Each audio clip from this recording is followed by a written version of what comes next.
given to males. Hey everyone, this is Blackhearts194, not 184. Welcome back to another season series of Book of Darkness. Now, just to give you a little bit of update that this is coming to a season finale. After this one, I'm going to have one more of the last episode of season 1. That way I can at least take a little bit of a breather. I know that I promised you for a full year of it, and it's been over a year of, it's supposed to be for season 1, and it's supposed to stop it, but, things have happened, and, it's time to move on. Hopefully when it start, maybe in April or May, I might do season 2. I just want to get a little bit of breather of it, so, just to get this over with. So, that way I can at least be able to have plans ahead for season 2. I know what to think of the first 3 episodes of it, and then I might start off who knows what. I'll try to make sure in the next season there'll be more episodes than this one. But, sometimes in the first season it starts out with just maybe at least a few episodes. It's always been like that, Like The Walking Dead had at least more than 5 episodes, at least, until they made more in the season 2. So don't think I'm just gonna stop and not do this, the Book of Darkness series. Nope, it is gonna continue with that, but like I said, let's continue on. Now, for this episode, I thought to do this because, of a show that got this, on the air because of this popular creepypasta, if you guys know what I'm talking about. Now, for, as my main intro, you can turn off the lights if you want, turn off the volume as loud as you can without bleeding your ears. We are on the journey to the Book of Darkness. Now, for this episode, I talked about what I said about a creepypasta. This will be a creepypasta episode, and it is based on, of a show that you've heard of. What is it called? Oh, yeah. Channel Zero. You know about Channel Zero? That talks about a show, mostly a lost childhood show called Cove, I think. Yeah.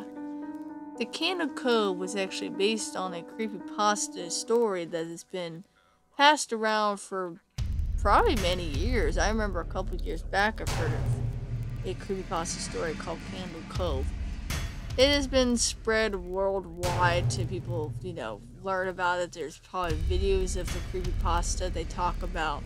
It's just like, the Slender Man and Jeff the Killer, that just people probably say, is this a real is it like real?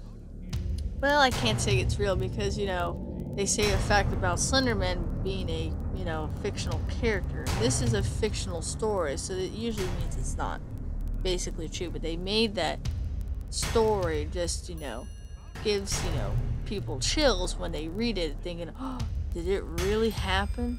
Don't know. But like I said, I'm not going to say, oh, no, it's fake. It's not real. It didn't really happen. They just made the story up.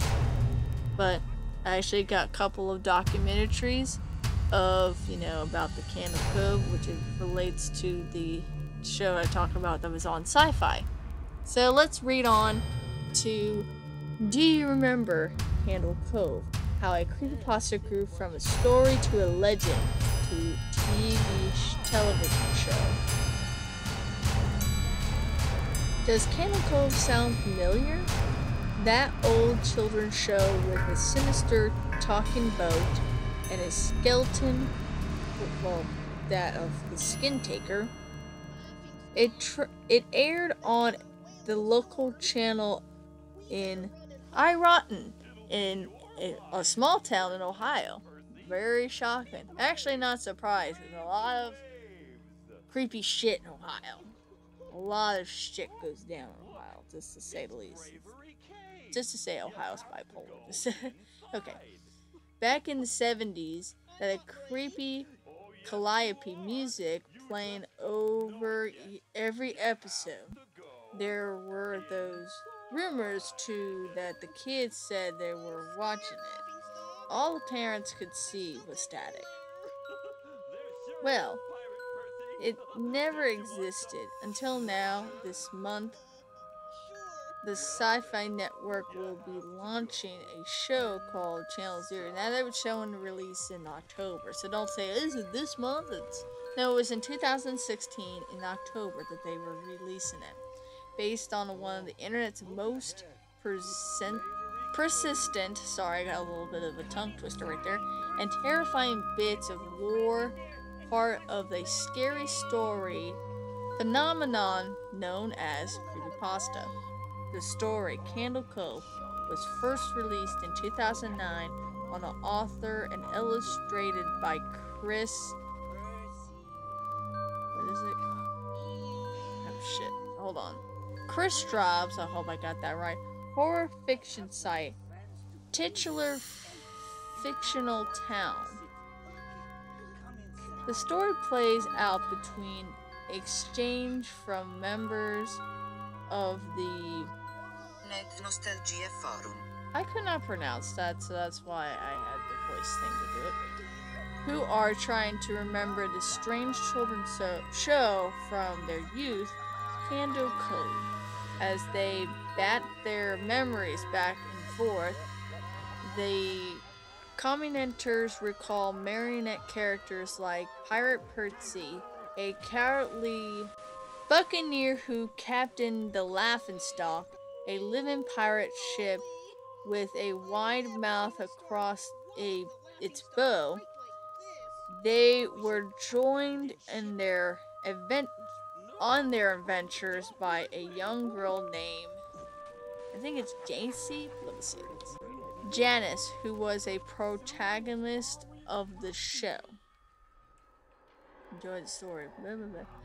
While they continued to remember the details of the program, they began to recall some sinister figure like a one-eyed Horace Horrible, whose handlebar mustache sat over a set of two tall teeth, and most unsettling, a skeleton in a tattered cape and top hat, calling himself the Skin Taker. Other details pop up, such as a Laughingstock's repeatedly commanded to the scared Percy, saying, "You have to go inside." And memories of an episode where everyone is just screaming the whole time. Without spoiling the end of the short tale, which you can read the full here, the commanders began to realize that Candle Cove was much more than just a normal kids show. In 2011, interviewed the kindergarten, Kinder Trauma? Starb. Yeah. Kinder Trauma Strobe said that he wrote the story just to get the idea out of his head, having flashed on the idea of horrifying half-remembered kids show after reading a 2000 article of the Onion, I think it's Onion title, area 36-year-old still has occasional Lidsville nightmare. Straub said that while it was funny, the basic concept was frighteningly true. So many things that scare us as kids start from this innocent, I think it's innocuous, I don't know why I said innocent, I'm stupid, desire to entertain children, he said, but it's a process, it's a produced carelessly or some special effect come out way more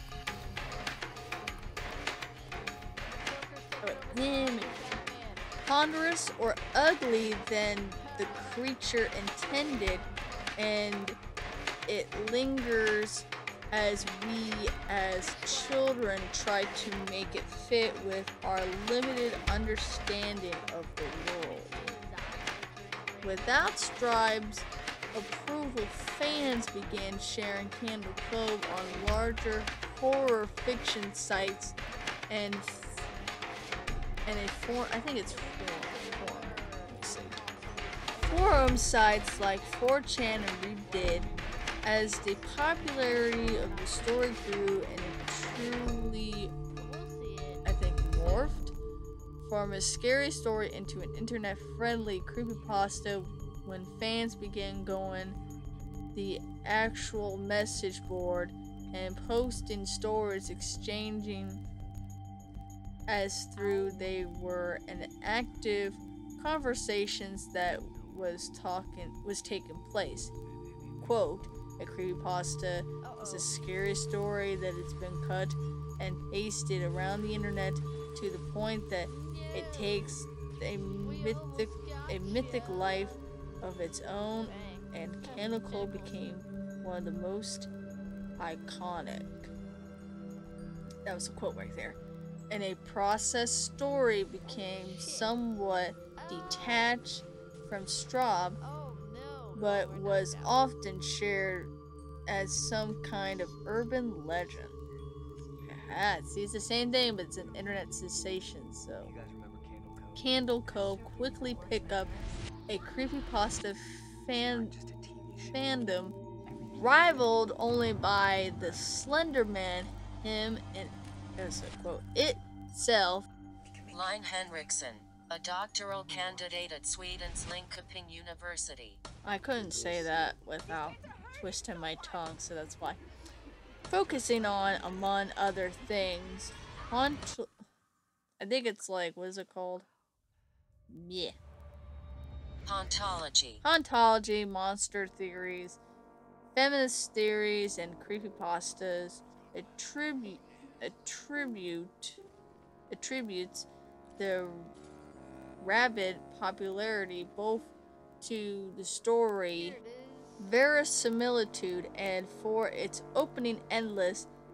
In this scene, Chemical forms part of a curtain Lovecraft Renaissance, where existential anxiety in the absent facing balance of indifferent universe is what causes horror.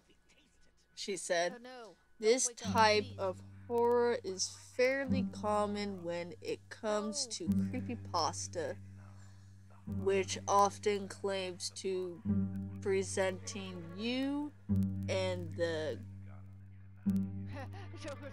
or with a glimpse of a terror truth that cannot be unseen and that may infect, contaminate, and haunt you forever. Okay. Sorry. Henriksen also notes that the story is also appealing in that it revolves around a barely explained television show which was allowed fans to create their own vision of horror, excuse me, I'm coughing, program and their own answer to its mysteries, and it's the years since its release. Fans of Candle Cove have not disappointed. Today, there is a full wiki devoted to its characters and mythology that has been fleshed out and expanded solely. Is that what it says? Let me see.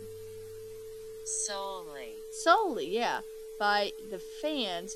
You can find detailed episode description for the 2 seasons of the show, fan and intervention, and a depth exploration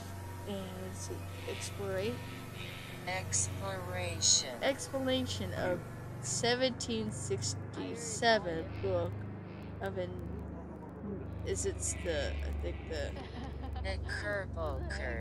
Nurburger's tale, which supposedly inspired the made-up show, another fan invention, and much more. There are countless pieces of fan art on places like DeviantArt, and there is even porn of it. Whoa. All of a sudden you heard the word porn. I'm like, oh god, no. Why do you have to have porn? Sorry, just porn. The Candle Cove rabbit hole is deep.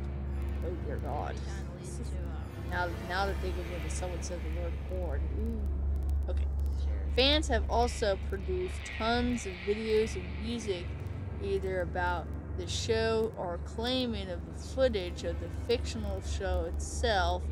Start your headphones at volume on low screen will be pretty piercing. Which means if you put it up so loud, your ears will bleed. Okay. There's a video of people reading original Creepypasta, their experience seeing a fake show within a story, Candle Cove, as children, and even one peak internet video that mashes up Candle Cove with a popular Fine Brothers series. Big reaction.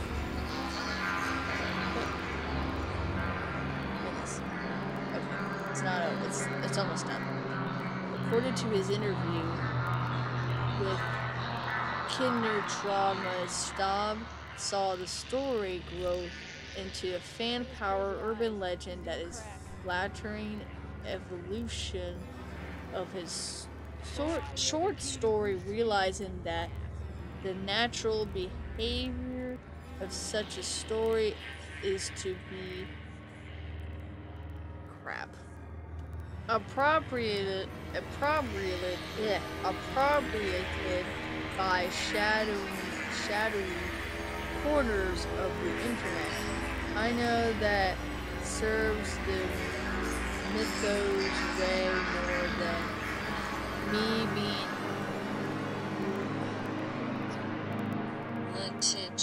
litigious dick about it. That's funny.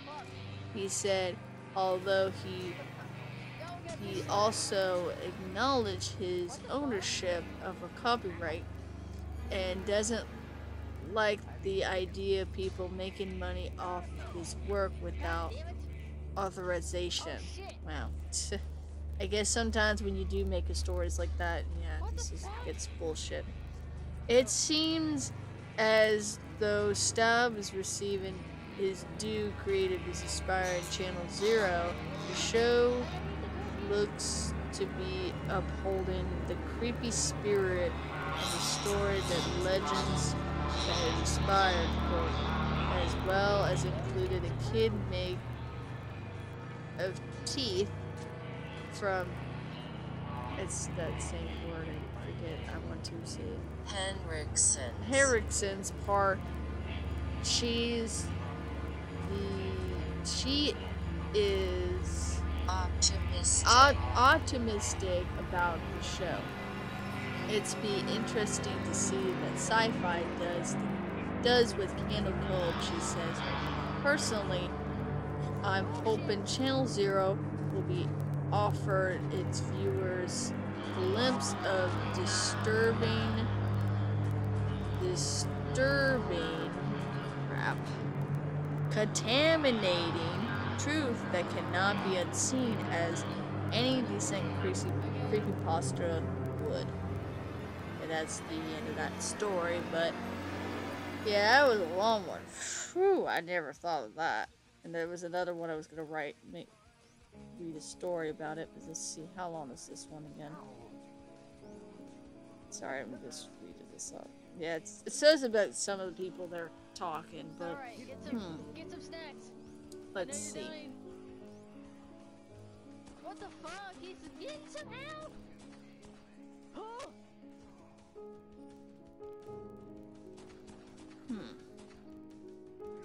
shit. Maybe if I could do an audio of it, maybe. Yeah.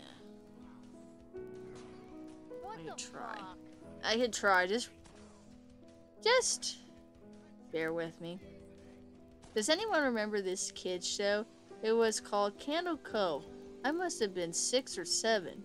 I never found reference to anywhere, so I think it was a local station around 1971 or 1972. I lived in Ireton at the time. I don't remember which station, but I do remember it was a weird time, like 4 p.m. It seems really familiar to me. I grew up outside of the Ashland and was 9 years old in 72. Candle Cove was about pirates. I remember the pirate mustache Marinette at the Keep him busy. mouth of a cave talking to a little girl. Yes, okay, I'm not crazy. I remember a pirate Percy. I was always kind of scared of him. He looked like he was built from parts of other dolls and real low budget. His head was old porcelain baby doll. Looked like an antique that didn't belong on the body. I don't remember what station this was, but I don't think it was WTSF though. Sorry, sorry to reassure this old thread, but I know exactly what show you mean. Sky Hill, I think Candle Cove ran for only a couple months in 71, not 72. I was 12 and I watched a few times with my brother.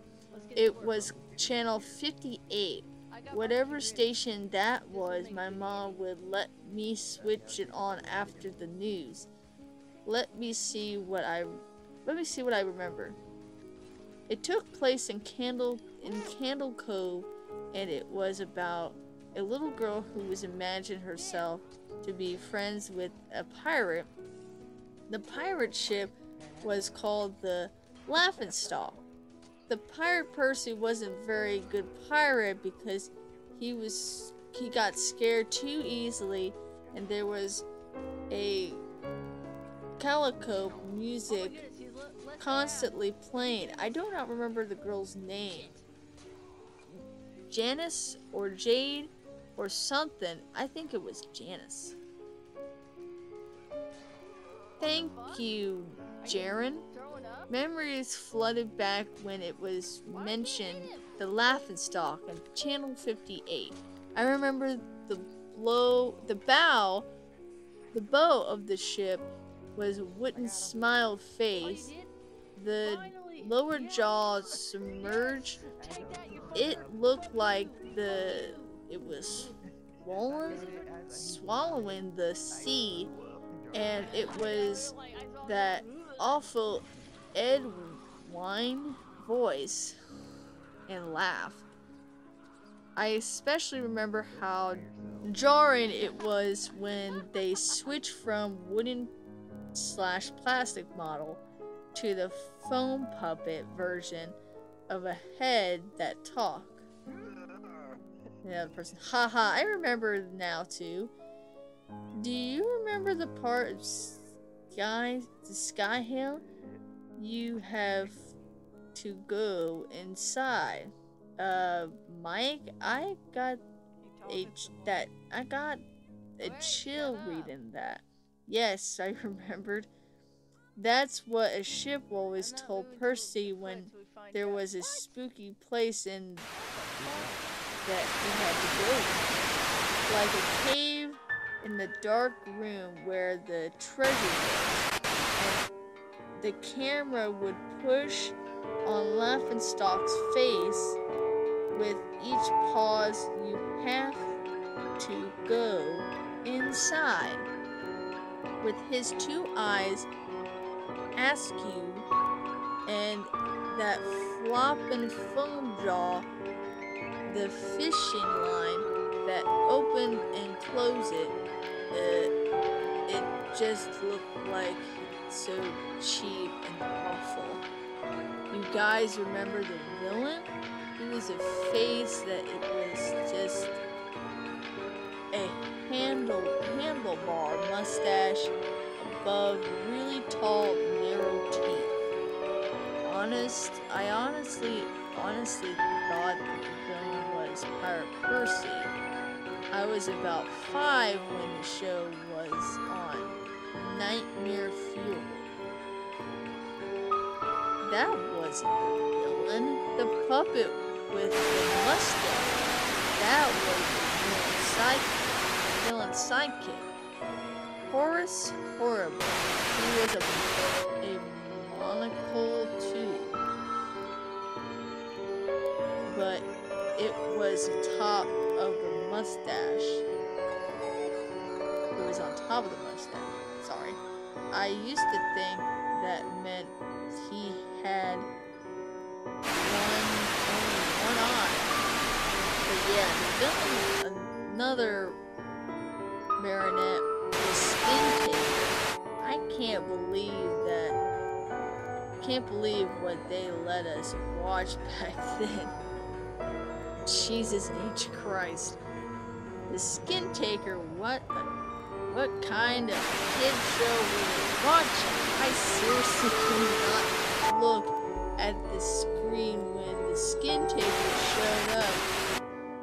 He just descended out of nowhere on his strings and just a dirty skeleton wearing that brown top hat and cape, and his glass eyes that were too big for the skull.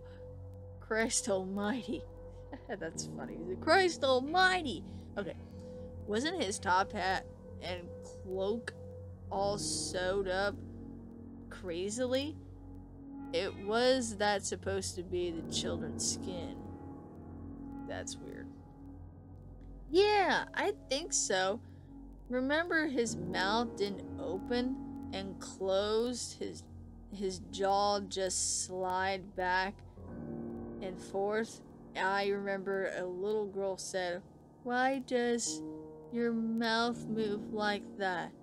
And the Skin Taker didn't look at the girl, but at the camera, said, "To grind your skin." I'm so relieved that other people remember this terrible show. I used to have this awful memory and a bad dream. I had to wear opening jingle ended.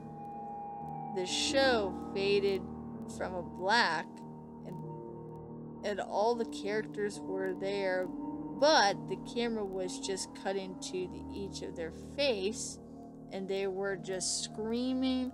The puppets and the marionette were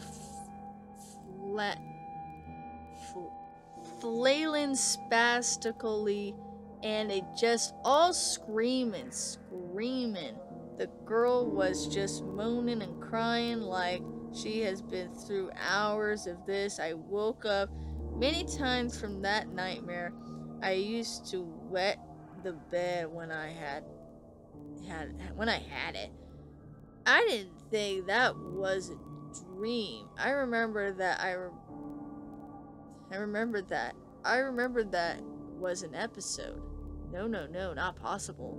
There was no plot or anything. I meant literally just standing in place, crying and screaming the whole show.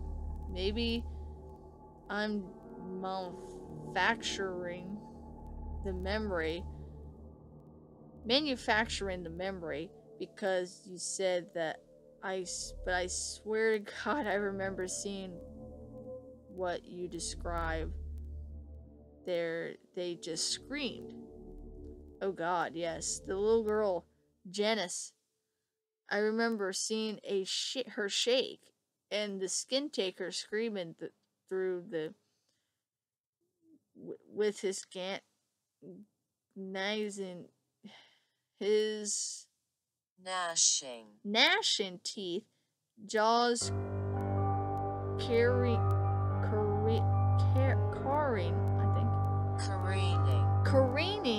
so wildly I thought it would come off this wire hinge. I turned it off, and it was the last time I watched. I ran and told my brother we didn't have the courage to turn it back. I visit my mom today, the nursing home. I asked her about when I was little, early 70s, when I was 8 or 9, and if she remembered the kids show Candle Cove. She said was surprised I could remember that. I asked her why. Is it because I used to think that it was strange that you said, I'm gonna go watch Candle Cove now, Mom? And then you turned the TV to static, and it was you just watched dead air for 30 minutes. You had a big imagination with your little pirate show. That's kind of scary. I do apologize for my spelling and my pronunciations. I'm sorry that I'm stupid like that, but I'm hoping you guys enjoy this. This is kind of the whole of this Candle Cove. Hope you guys enjoy this. This is Black Hearts 194, and I'm hoping that the next season finale will be saved best for last. And you remember some of the episodes ago where I talked about this character. Well, I say this killer. That you remember some of the movies that was based on that killer. That will be the final episode for season 1. So please do stick around for this. I'm hoping to make this as soon as possible. It'll be the end of the season 1. So please, hope you guys enjoy this. This is Black Hearts 194, not 184. See you next time.